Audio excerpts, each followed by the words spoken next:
ভাই আসসালামু আলাইকুম। ওয়ালাইকুম আসসালাম। এটা কি কাকতারুয়া? এটা কাকতারুয়া। এটা কিসের জমি? এটা ঝিঙে ক্ষেত। ঝিঙে খেত। এখানে এই কাকতারুয়া আসলে দেয়া কেন? এটা কাকতারুয়া দেওয়ার মূলত হলো আপনার সরি এটা হলো সেরসন ক্ষেত। হ্যাঁ হ্যাঁ এটি কাকতারুয়া দেওয়ার কারণে আপনার ধরেন বুলবুলি পাখি আছে, হ্যাঁ হ্যাঁ তাইরে পাখি আছে। আমার এই সেরসনগুলিয়া হ্যাঁ হ্যাঁ ধরেন এইখান থেকে খায় ফেলায়। হ্যাঁ ধরেন এইগুলি খায় ফেলায়, এই এটা দিলি পরে পাখি বসে না। হ্যাঁ পাখি বসে না, এই কারণেই মূলত এটা দেওয়া। আর এই যে মাথায় যেটা দেখছেন, হ্যাঁ এটা আমার এই ক্ষেতের দিক যাতে নজর না করে, হ্যাঁ হ্যাঁ। এই কারণেই এটা দেওয়া, যাতে সরাসরি আসে এইটার দিক নজর মানুষের নজর যেন এই জমিতে না পড়ে, না পড়ে। আপনার ফসলের যাতে না পড়ে। জি। ফসল কেমন হয়েছে আপনার? আলহামদুলিল্লাহ আবার ভালো করতে ভালো হয়েছে। দেখি কেমন দেখেন আপনি কি দেখেন। নিচে। এই দেখেন মাশাল্লাহ খুব ভালোই ফলন আসছে নাকি? জি। দাম পাচ্ছেন কেমন? দাম মোটামুটি ইনশাল্লাহ ভালোই পাচ্ছি। ভালো। কত করে মানে এবছর?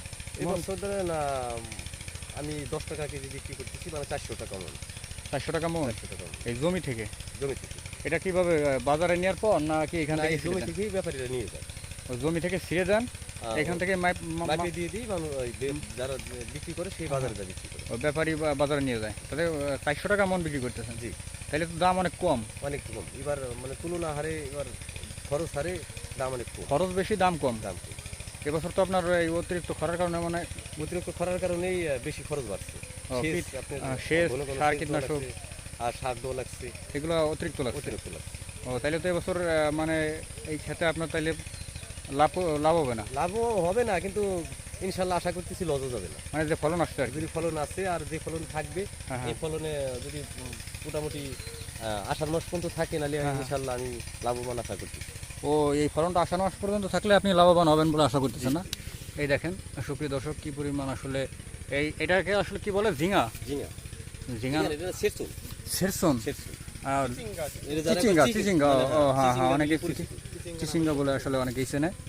দেখেন মাশাল্লাহ ফলনটা খুব ভালোই আসছে দেখেন, কিন্তু এখন আর দামটা অনেক কম।